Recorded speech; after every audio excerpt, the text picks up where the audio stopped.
welcome to Samaji's Easy World. Here I'll take a look at the review of this WAEC 2024 Chemistry Practical, checking the guide, the instruction they gave to teachers and the questions they finally came up with.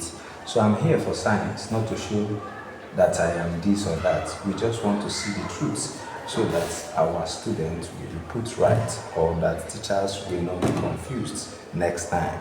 Two good heads are better than one. So this is my own opinion, in my own view, but science is open for everybody, so you can also correct me or make your own positive contributions towards achieving the best. So in this review, we look at this. I will take a look at the salt analysis first, then before I come to the iron 2 terminals of a 6, provided whether it is a hydrous or hydrated, or whether I can assume anything from the instruction they gave. So I have finished the analysis on the salt, following religiously the steps they say we should follow, and you saw the results. So we are here to review. Now, these are the two salts provided. They say that teachers should mix this in 1:1 by mass, not by mole. So one should not confuse ratio by mass with ratio by mole. Now, looking at this, definitely when these two compounds dissolve in water, there will be double decomposition, meaning there will be exchange of radicals between them. NaNO3 goes to sodium, CO3 comes to lead, which led to the formation of lead 2 triazocarbon 4 and sodium triazonitrate, what? 5. So in this case, there will be formation of, this will only occur when you add water to it. Aqueous, solid aqueous, and that is a typical example of a double decomposition reaction. Now, I want to show us that 1:1 by mass is not by mole. This implies that if you measure 2 grams of this, you need to measure 2 grams of this. If you measure 10 grams of this, you need to measure 10 grams of this. And then that's why the theoretical things, there are many things you have watched which are all about manipulations, and some of the analysis I did that did not give any positive result. Why? Why would I ask students such things that are not straightforward? Is it that they don't do it, or what? But let's keep on going. If you watch this, the mole ratio is 1:1:1:2. But WAEC did not say by mole, they say by mass. So let me convince you. That means if you measure 10 grams of lead 2 triazonitrate 5, you are also required to measure 10 grams of sodium triazocarbonate 4. 10 grams, 10 grams, right? These 10 grams, they are equal in mass, but you know what? They are not equal in mole, according to this 1:1. Let's assume it's 1:1. The filtrate will be pure sodium nitrate and the residue will be pure lead 2 triazocarbonate 4. Fine. But let us convert this mass to mole using the formula which says that mole is equal to mass given all over molar mass. So mole is equal to mass given all over molar mass. For lead 2 triazonitrate 5, what is the mass given? We assume it's 10. Remember, you can assume anything, but just make sure that whatever you measure here is what you measure here. The molar mass of this compound is 331, already known. So if you divide 10 by 331, you will have an answer. We come here, do the same thing. 10 by molar mass of this, 106. The molar mass of sodium triazocarbonate 4 is 106, which is this. From a mere look, this will give us 0.03 on the approximate, while this will give us 0.09. 0.03 to 0.09 means 1:3. So what are you seeing here? Having equal mass of these two brings them in the mole ratio of 1:3. If you like, you can use any other mass apart from 10. The same thing is what you will get. So this means that we have excess of the sodium carbonate. Not all the sodium triazocarbonate 4 will undergo double decomposition. There will still be sodium carbonates in these filtrates. When they say filter and keep, my dear, the filtrates, from what I just showed you now, has excess So the filtrate is containing NaNO3, of course, plus Na2CO3. Yes, because having the equal masses automatically means we have excess of sodium triacylcarbonate 4. Remember that stoichiometry relies on moles, which then determine the mass, not that mass will determine. No. In a chemical reaction, the chemical equation, we rely on what mole says. Let's assume this question was by mole. It becomes automatically that the filtrate is sodium triacylnitrate. But unfortunately, the filtrate here is a mixture of sodium triacylcarbonate 4 and sodium triacylnitrate 5. So let's take a look at some videos you have watched that have manipulated things. Anybody that tried to carry a brown ring test on this filtrate, remember in brown ring test, we are going to add freshly prepared iron 2 tetraoxosulfate 6, freshly prepared. Anybody that adds it and you are seeing it on the screen and there is no visible reaction, the person is manipulating you. What is showing you on the screen is not what the instruction says should happen. They said 1:1 by mass. And when 1:1 by mass, it means that if you add iron 2 sulfate, this iron 2 sulfate will react, will undergo further double decomposition with the excess sodium carbonate remaining in the filtrate. So people that did this real analysis know what I'm saying. You will observe another precipitate. What is happening here? There will be exchange of radical. The carbonate comes to iron, the sulfate goes to sodium. The iron 2 sulfate, which is formed, is also insoluble. So there will be still further what? Double decomposition with the formation of sodium sulfate. So that's why if you watch my video, I said that WAEC will not bring brown ring test. This is one of the reasons, apart from the fact that concentrated H2SO4 is dangerous and nobody will take that risk of bringing it out for students to do. In 2000 and if I can remember well, that should be 2011 or so, one of my students under brown ring test messed with acid, and since then I stopped students from performing the experiment. I perform and I allow them watch. Anywhere I go, whether I'm hired to stay temporary or for some time, I am the one performing. They are watching, not even watching close. They are very far from me. So that is one thing. So there is excess sodium triacylcarbonate 4. Now, if you test that filtrate with litmus, it will show basic feature because it will turn red litmus paper blue. This is not true if there is complete double decomposition. Am I communicating? Am I talking to somebody? Remember I said I'm standing here in the name of science, not in the name of title. Michael Faraday, not Professor Dr. Michael Faraday. Isaac Newton, not Professor Dr. Isaac Newton. The science respects the truth and not title. Title is necessary for us to work for the truth. The truth is the king of every title you have. If what I'm saying is inconsistent with science, let me know equally and bring the theory that goes against what I'm showing here. And I'm calling on anybody that visits WAEC, at least 2 good heads are better than 1. Tell them all this so that they will not kill science in Africa. Africa is really lagging behind in practical sciences. So what becomes of our fate? I'm not saying that WAEC is faulty yet, I don't know their intention, but I'm just explaining, I'm taking a review of what they said we should provide. Now, the review is done. This is, which means if you add water to it, like they said in that first one, stir and filter, keep both the residue and the filtrate. The residue is automatically sodium triacylcarbonate 4. Yes, there won't be any lead ion going into the filtrate. The reason is because there is excess of the carbonate, which means all the lead 2 ion are precipitated out of that filtrate. Okay, now this is the pure analysis. I tried the sodium lead 2 triacylnitrate I used in that analysis. I tested the purity using gravimetric and other measures because I produce and I synthesize this thing. So I am not saying I am the best or that I'm accurate now, but lead 2 triacylnitrate is a common compound. The chemistry is already known. You can search for it. It's not a rare compound. We see it. It's one of the, possibly, maybe, a few salt should I say if you make it looks like the only soluble sort of lead because most of the lead two salts are insoluble. Okay?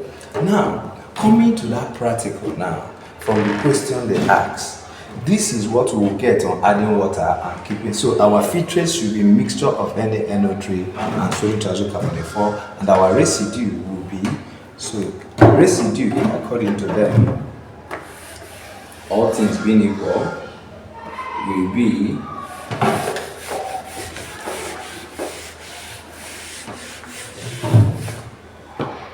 the residue is lead 2-trioxycarbonate 4 solid.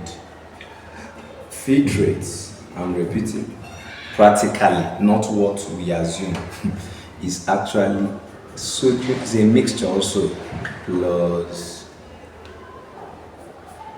Na2CO3, unreacted ones.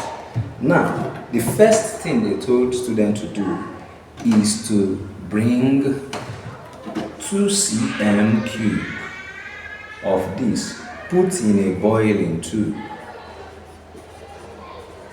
followed by what? Strong heating. Okay, can I ask you a good favor? If we heat a mixture of sodium triazonate and sodium triazocarbonate 4 in a aqueous solution, what are we expecting to get from your knowledge of chemistry? Okay, let us see. This one will decompose to liberate oxygen. Really?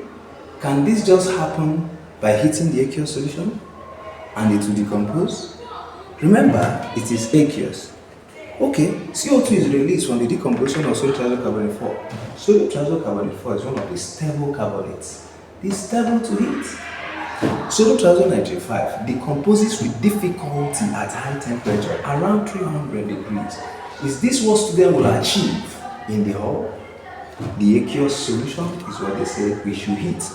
Then another challenging step there is aqueous solution 2 cm in a boiling tube of this size, and look at the small solution, and you are heating this thing strongly. As you can see what happened, there will be uneven expansion because there won't be even distribution of heat around because the liquid is a bit small and they are heating it strongly. If the liquid has been big and you heated at a stage, it will lead to a uniform heat. Physics will explain there will be uneven expansion of the boiling tube, and it will do what? Crack if you follow it by the strong heating. So I want to understand the intention of WAEC for telling students to heat aqueous solution of mixture of NaNO3 and sodium triazocarbonate 4. Some of you, what if you have reported oxygen evolved? Looking at 2 cm cube from just a spatula of this mixture will release enough oxygen that will rekindle glowing split. You are lying, you are faking it. It's not true. It's not true. Such amount of oxygen released from small scale is not true. So even if oxygen is released, it is very small that we cannot detect it. So please, if you know why they say we should heat this, you should tell me. But on the student side, what are you supposed to report? Because maybe WAEC knows exactly what they were doing. You just say the solution boils out, or the solution boils out to dryness, no gas evolved. I tested with litmus paper, I couldn't detect any gas.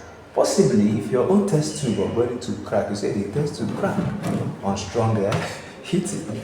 Unfortunately, that takes everything far away from the salt analysis. We are now doing glass analysis. Okay, so that's number one. Then number two, they say add dilute HCl to the residue. Add dilute HCl to the residue. They did not specify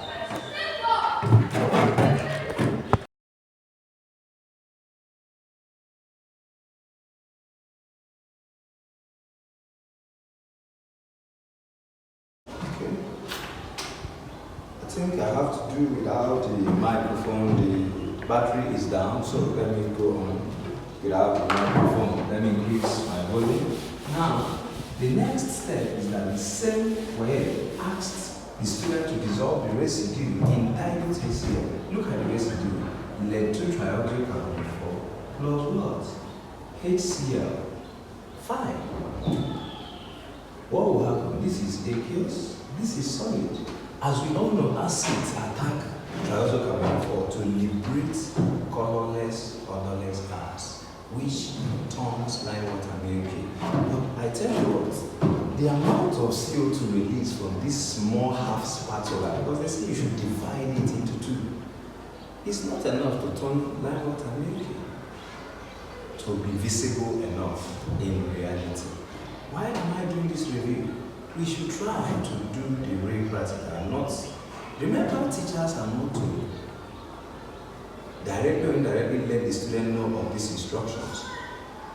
How come are we making the student not to know what to do in reality? Like, you are leaving them frustrated, you are leaving them confused, not believing in science, because they will not work in imagination until I become who I am now on my own. My teacher have never shown me where CO2 turn lime water milky. But if you like, you can watch it up here on the channel. It was on my own. I say, they keep saying this thing, turns lime water milky, turns lime water milky. But when people are trying to pretend to come, they will tell me, we don't talk to our students. The gas released from this process, will it really be enough to turn lime water milky practically? Have you ever tried this thing? So we should endeavor to do something that when the child is trying to report, do we even have what it takes to pump on that lime water, that CO2 form into lime water? Is there any provision for that? That delivery tube and all the connections, but you just say they should add it in a test tube and add HCl to it. Okay? There is no perfect example, but we can modify. If we are not willing to do this practical, let us go into alternative to practical and make sure that the students are now, just like they do in this, the students are busy now reporting on their imagination. Yes, alternative, I think I like that. Instead of calling this thing practical, while unfortunately it's even far from alternative. The amount of CO2 released from this little thing will turn lime water milky. Show me. Lime water is sensitive to CO2, but not as sensitive such that even about 1 cm cube of the gas released at STV can turn. How can even the child bubble that in from a test tube? That is why I'm calling for a review, and that's what I'm doing. We have to change. Really, we say we are going to keep things confidential. We will make this real and not imagination. But let us resort to alternative to practical. Now, that integration, there will still be formation of lead to chloride plus H2O, which is constant whenever any trioxycarbon react with an acid. Balance the equation to know if what we wrote is correct. There should be 2. Okay? Then chlorine is 2, hydrogen is 2, carbon is. Everything is balanced like this. So, but unfortunately, at room temperature, this compound is insoluble. And I guess, well, you know, that's why they asked the other one, the upper layer, okay? And this one now is liquid, of course, and this is a gas, which we go after finish analyzing the reality of this gas, because normally they report colorless or odorless gas involved, which turn lime water milky. That is fake, whether you like it or not. I'm not saying it's not possible, but with the amount they are asked to do in a test tube, and how will they bubble it in lime water? So let us be realistic. Please, Africans, let us be realistic. I wouldn't like this thing because I never believe this gas can turn lime water milky. It's only with mouth.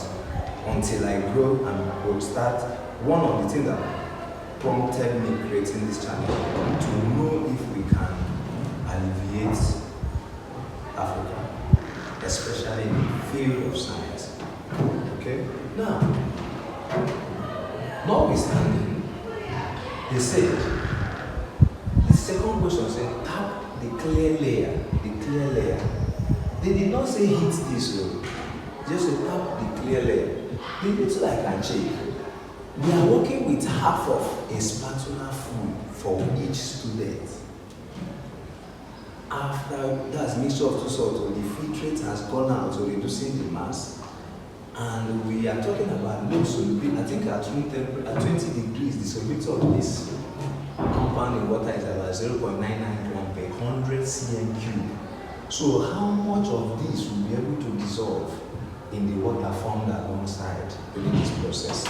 So if you added, and they did not specify no concentration or amount, no concentration or amount of what HCl was specified. So which means a child can add any acid of his or her choice. And let me tell you something, if acid is insufficient here, there will be unconverted lead-2-triazocarbonate, which is still insoluble. If acid is in excess, all the lead-2-triazocarbonate will be converted to this lead-2-chloride. So what will possibly make lead-2 ion to be present in that upper layer? It's very rare.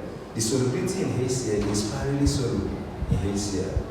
Okay, if a child tap off they did not even say tap off, they said the clear layer, fine, and add solar hydroxide. When I added that, you can see in the analysis there was no visible reaction. I don't know why there was no visible reaction. If you know, you tell me. But to me, what I'm having here is because with lead-2-chloride is insoluble and there was no lead-2 ion for the sodium hydroxide to detect.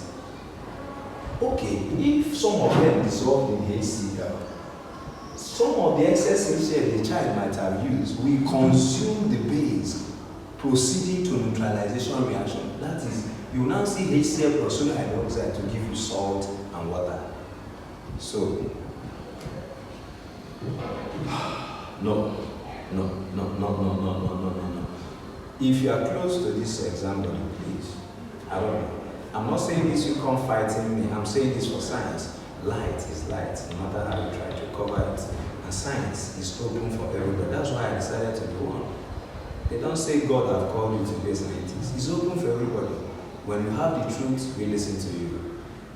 At a stage, the high-ranking scientists, the title ones were saying that electricity flows inside wire. But just one ordinary man, from a poor background told them, no, it flows around wire. And that's Michael Faraday. It wasn't easy, but they listened to him at the end. He won. If you have the truth, I bow for you. If what I'm saying is inconsistent with science, let me know. Bring that fact. We all should look for the facts and not this certificate only. Are we training these children to be chemists at secondary level that cannot analyze anything? What are we trying to achieve with this? Or maybe we want them to report no visible reaction. So no visible reaction will now be full mark. Okay? Maybe if I should advise for students, if this happens, report no visible reaction. But you know the funny thing, they might not even take note of these conditions, because I wonder if someone should sit down and analyze this. You ask the student these questions. How? One thing I love with science is that you don't assume to have known, and it's not what title can cover. You can call yourself professor, doctor, whoever, but if you don't go down to do it, you will be messed in the middle. There is no high type of title or rank you will ever get. It happens to every analyst. You can assume anything theoretically, but when you go down to do it, let's check. Okay, maybe you have to rely on the solubility of the lead-2-chloride in the excess HCl the child will add. Though they did not say excess, they just said add HCl. So, eventually, if you want to report practically, what is obtainable in that place is just that effervescent occurred.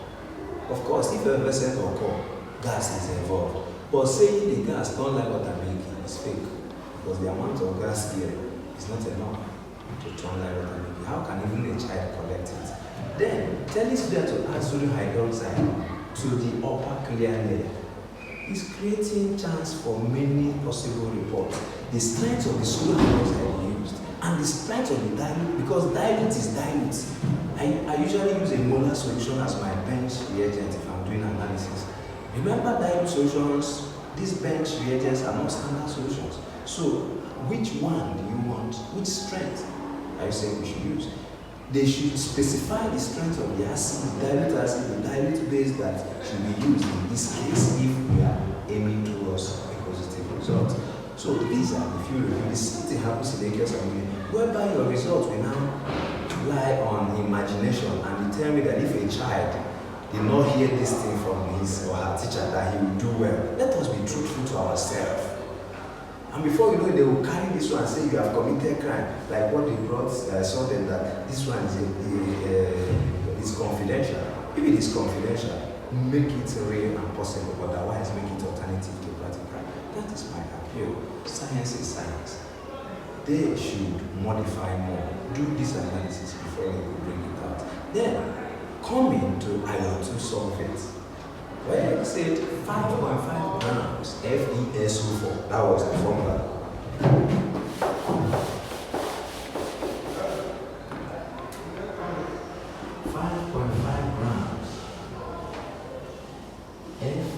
FeSO4. Is it hydrated? Should we take it as hydrated or anhydrous? Okay, look at the thing here. I synthesized this iron 2 tetrasulfate 6. That made me to coincide with what I brought this year. I synthesized this iron 2 sulfate last year, sometime around January or so.